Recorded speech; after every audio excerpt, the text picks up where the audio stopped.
Doctor साहब, बहुत ज़बरदस्त आपने पूरा पस मंज़र के साथ साथ बुनियादी जो हदफ उसको जिस अंदाज से आपने बयान किया, बहुत ये मुझे लगता है कि हज़ारों सफ़हात और किताबों और उनके तमाम खुतबात उन सब का निचोड़ आपने पेश किया। अल्लाह ताला आपके इल्म में इजाफ़ा फरमाए। यहाँ पर डॉक्टर साहब मेरा एक सवाल, बल्कि दो ज़िमनी सवाल यहाँ पर है। एक तो ये कि जब हम ये कहते हैं तहरीफ़ात का रास्ता रोकने के लिए इमाम आली मकाम ने ये कदम उठाया, तो क्या वो रुक गया?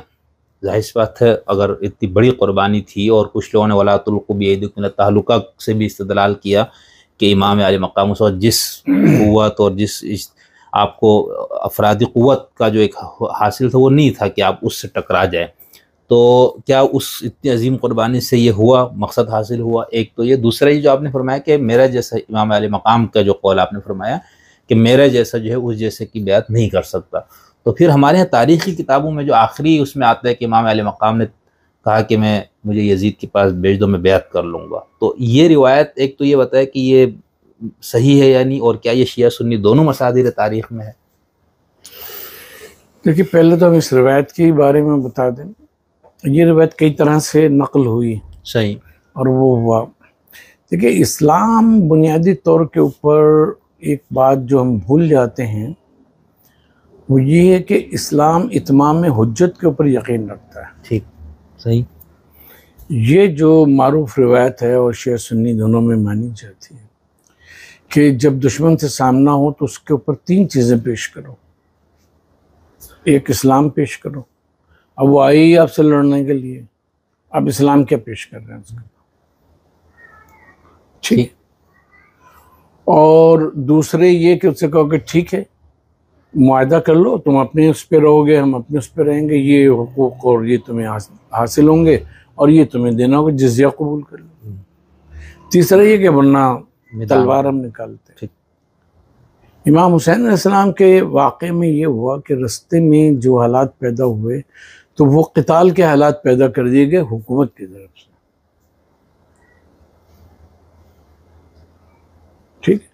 अब इमाम हुसैन अलैहिस्सलाम अगर इत्माम में हुज्जत करना चाहते हैं तो एक मेंटेलिटी वो है कि जो उबैदुल्लाह इब्न ज़ियाद की और शिमर की है कि नहीं, मारना है, कत्ल करना है। ठीक। जो दूसरों के ज़रिए से पहुंच रही है इमाम तक, इमाम के साथियों तक।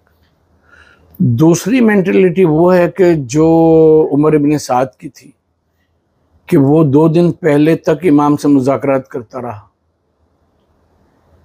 बिल्कुल तारीख वाज़े है कि वो आता रहा, बात करता रहा। उसने लिखे खुतूत उसके मौजूद हैं इब्न ज़ियाद के नाम उसके, कि ये है कि हुसैन तैयार हैं बात करने को, उसने कहा नहीं, मैंने तुम्हें बातचीत करने के लिए नहीं भेजा है, मुझे पता लगा है कि तुम रातों को हुसैन इब्न अली से मिलते हो और देर तक बातें करते हो, इसलिए नहीं भेजा है। इसलिए भेजा है कि वो मेरे हुक्म पे नुज़ूल करे, वरना ये कि उसके साथ जंग करे। ठीक। एक मेंटेलिटी है। तीसरी जो चीज़ है कि सवाल कि क्या यजीद के हुक्म के बावजूद अगर फर्ज की वो जंग ना करने का फैसला करे यजीद, तो इब्न ज़ियाद और इब्न साद जंग कर सकते हैं, शिमर जंग कर सकते हैं हज़रत इमाम से? नहीं कर सकते। ठीक है। लिहाजा जो असल अप्रोच करना है वो यजीद को करना है। बिल्कुल सही। और यजीद को बताना है कि अब वो इत्माम हुज्जत वाली बात है सही, कि अगर फर्ज के इस रवायत को दुरुस्त मान लिया जाए और है, मतलब तारीख में आई है, तो ये है कि इमाम अगर उससे मिलना चाहते भी होंगे तो इत्माम हुज्जत के लिए कि भाई ये है, ये दीन है, ये दीन कहता है, इस तरह का सारा सिलसिला, तुम्हारी डेविएशन ये है, ये कैसे इसको मामला जो हैं वो आगे चल नहीं सकते। इस केस में ये हुआ जैसा कि जो रिपोर्ट्स आती हैं और जो तारीख़ की किताबों में बयान किया गया कि इसमें यजीद पर इत्माम हुज्जत वाला मामला आने ही नहीं दिया गया, और उसकी वजह ये है, उसकी वजह ये है कि खुद यजीद के जो खतूत इब्न ज़ियाद के नाम और इब्न ज़ियाद के उमर इब्न साद के नाम हैं, उसमें बस दो बड़ी चीज़ें कि एक तो इन लोगों को ऐसी जगह उतारो जहाँ पानी ना हो, सही। दूसरा ये है कि ये अगर तस्लीम अमर ना करें तो बस इनको कत्ल कर दो, गर्दन काट के भेज दो। सही। लिहाजा वो फ़रीक़ मुखालिफ भी ये बात समझता था कि अगर फ़र्ज़ करें अगर हमने हुसैन को मोहलत दी कि यहाँ चले जाएं, तो यजीद का तो मिशन ही ये नहीं है, उसका तो मिशन कुछ और है, लिहाजा उन्होंने जाने नहीं दिया। लेकिन हज़रत इमाम हुसैन अलैहिस्सलाम रसूलुल्लाह सल्लल्लाहु अलैहि वसल्लम के उससे उसमें से 0% भी इधर उधर नहीं हो सकते। उनके उसमें ये था कि इत्माम में हुज्जत अगर हो जाए तो अच्छा है, लेकिन इत्माम में हुज्जत का कोई मौका ही जो है नहीं दिया गया। हमने जितना इस रवायत को, इससे मिलती जुलती रवायात को पे गौर किया वो किया, फिर आपने ये भी फरमाया कि अच्छा मुझे कहीं और चले जाने दो, ठीक है, सरहद पे चला जाता हूँ मैं या और बात की, तो वो बुनियादी तौर के ऊपर इत्माम में हुज्जत की बात है। ये नहीं, देखें जनाब हबीब इब्न मज़ाहिर वो मुजरिम हैं कि उन्होंने यजीद उसके ख़िलाफ़ इब्न ज़ियाद के लश्कर यजीद के ख़िलाफ़ तलवार उठाई। ज़ुहैर इब्न क़ैन मुजरिम हैं, फ़लाँ मुजरिम हैं, फ़लाँ इमाम हुसैन अलैहिस्सलाम नौज़ुबिल्लाह हुकूमत की नज़र में मुजरिम है। ये जितने एडल्ट हैं, जितने लड़े, ये सब मुजरिम हैं हुकूमत का नुक़्ता से। अच्छा अली असग़र कहाँ से मुजरिम है? उनको क्यों शहीद किया? ठीक है, ये 5-5, 6-6 साल के ओनो मोहम्मद, इनको क्यों शहीद किया? बिल्कुल, ये कौन सा मुजरिम है? ठीक है, तो बात ये है कि इमाम हुसैन अलैहिस्सलाम ये चाहते थे कि लोगों को भी तो पता चले कि इनकी जो ज़हनियत है वो इस्लाम के जो वाज़ेह अहकाम हैं मुसलमानों से लड़ने के, आखिर कुछ अहकाम है ना कि जो गैर मुस्लिम से आप लड़ेंगे काफिर फौजों से, तो उसके कुछ अहकाम है कि आप ये कर सकते हैं, ये नहीं कर सकते। बिल्कुल ऐसे ही। और मुसलमानों में भी अच्छा उसका वो नमूना भी मौजूद था। मसलन हज़रत अली अलैहिस्सलाम से जो 2 जंगें हुई हैं, 3 जंगें, एक तो सिफ़ीन और जमल को आप ले लें कि जिसमें अकाबिरे मिल्लत इस्लामिया शामिल थे, दूसरे वो नहरवान की जंगें आप देख लें। तो हज़रत अली ने उनको मुसलमान मानते हुए क्या उनके साथ सलूक किया। इसी तरह हज़रत अबू बकर सिद्दीक़ का एक ख़त है जो उन्होंने अपने सिपह सालार को दिया है और उसको वसीयतें की हैं जो तारीख़ में नकल हुई है कि देखो अगर तुम वो काफिरों के ना के ख़िलाफ़ है, अगर तुम इनके ऊपर ये नहीं इर्तिदाद वाले कि अगर तुम इनके ऊपर काबू पाओ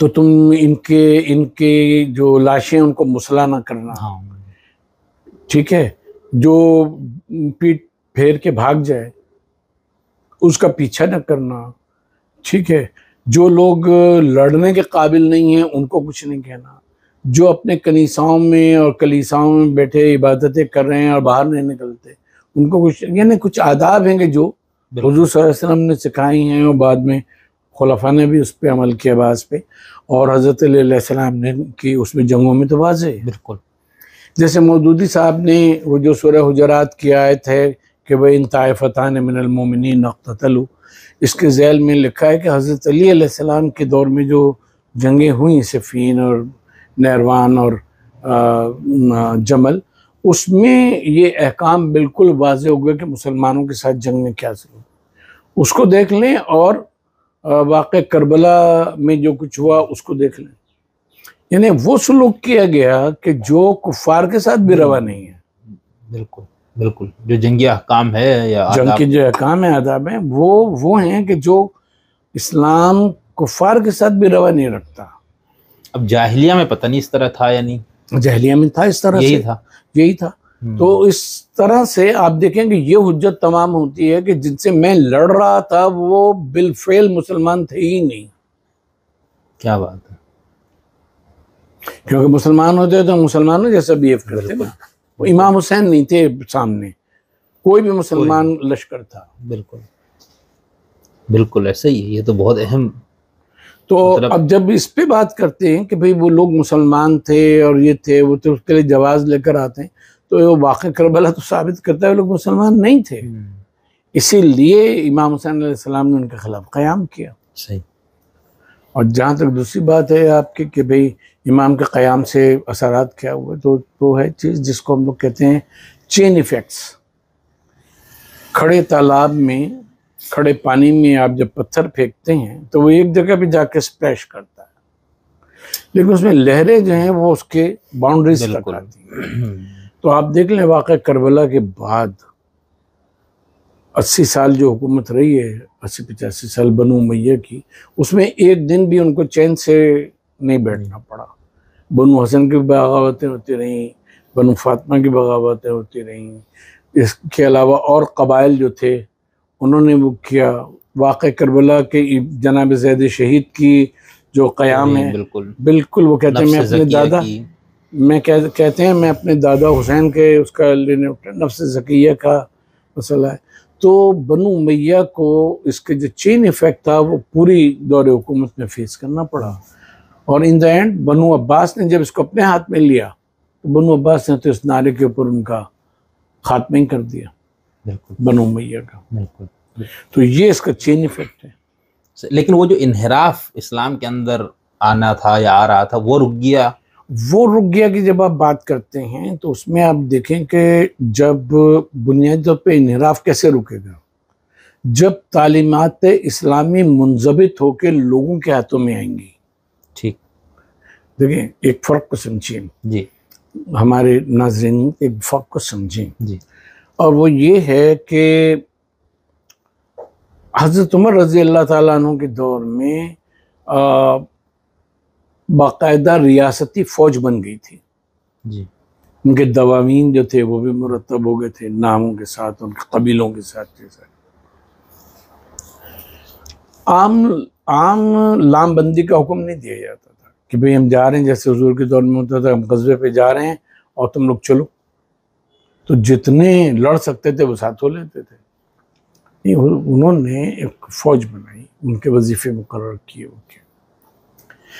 कूफा को फौजी छावनी बनाया, तो कूफा की फौजी छावनी में क्या सब बिल्कुल ही कहना चाहिए कि साबित कदम मुसलमान और गज़वात में शरीक किए हुए लोग थे, फौजी थे, रंगरूट थे, इधर से इस कबीले से उस कबीले से उस कबीले से आके वो कूफे में आबाद हो गए। ठीक। अब हज़रत अली का दौर आता है।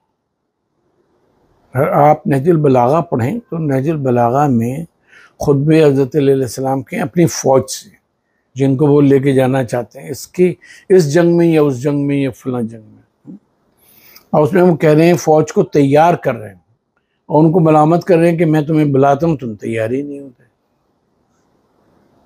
चलो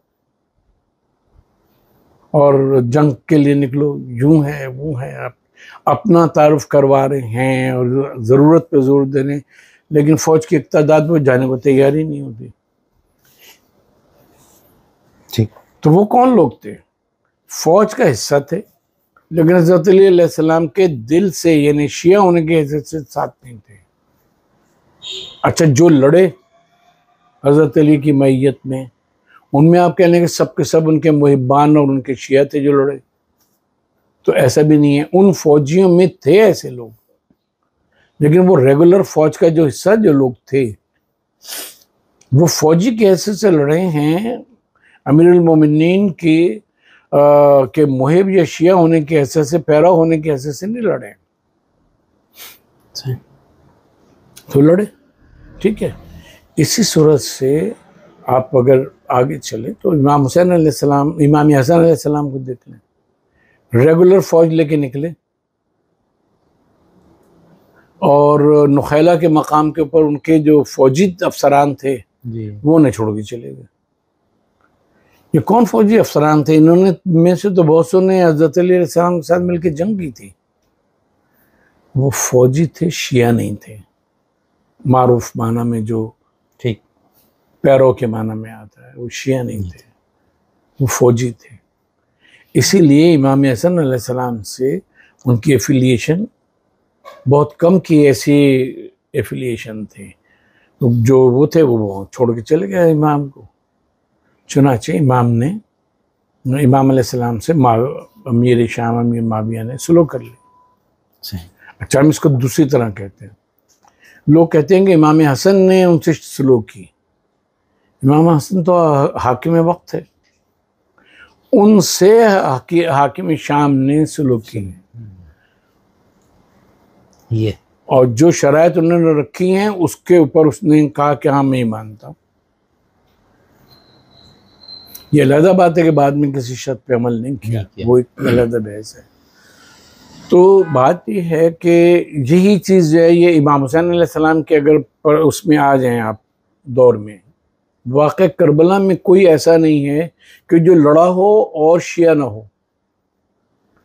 इमाम हुसैन रेगुलर फौज के साथ नहीं लड़े हैं जी। इसलिए यहाँ आपको छोड़ के जाने वाला नहीं मिलेगा। वहाँ वो लोग मिलेंगे क्योंकि वो रेगुलर फौज का हिस्सा थे, कि उनको भेजा जाता था और तारीख बताती है कि वो किसी दूसरी तरफ निकल जाते थे। लेकिन एक बड़ी तादाद जो थी वो कूफा से इब्न साद के लश्कर में पहुंची, इब्न ज़ियाद के लश्कर में पहुंची। लेकिन बहुत ऐसे ग्रोह हैं कि जिनके इब्न ज़ियाद ने ज़बरदस्ती कूफा से भेजा, लेकिन वो दूसरी तरफ निकल गए, कादसिया की तरफ, इधर उधर, वो वहाँ मेन फौज में नहीं आए। सही। तो ये जो कहा जाता है कि दुश्मन की फौज इतनी थी कि वो जाके कूफा की दीवारों से टकराते थे, तो ये मकबूला एक हद तक ठीक है, क्योंकि वो लोग आवाम थी कूफे की जो वहाँ जमा कर दी गई थी और वो बड़ी तादाद थी। बिल्कुल। लेकिन रेगुलर लड़ने वाली फौज जो थी, जो इब्न ज़ियाद के उस पर थी और इब्न साद के साथ इमाम से लड़ी है, तो 4000, 3500, 4000 से ज़्यादा लोग रेगुलर फौज की। तो वो रिवायत जो जैसा कि तहरीफ़ात आशूरा में मुर्तज़ा मुतारी साहब ने लिखा कि ये कैसे हो सकता है और इतनी वो नहीं थी, इतने लोग 72 के मुकाबले में 130 के मुकाबले में कैसे भेज सकते हैं कि हज़ारों की तादाद और वो कूफा किससे वो करते हैं, ये तहरीफ है। तो ये तहरीफ नहीं है। अच्छा, मसला ये है कि जो रेगुलर फौज लड़ने वाली थी उसकी तादाद और थी। बिल्कुल। और कूफा से क्योंकि पूरी आबादी निकाल के भेज दी गई थी और वो सब दूसरी तरफ मौजूद थे, तो उनके ऊपर जो इफेक्ट हो रहा था वो और था। बहुत अहम फ़र्क है। बिल्कुल, ये चीज़ें समझने की बहुत ज़्यादा ये बारीकियों वाली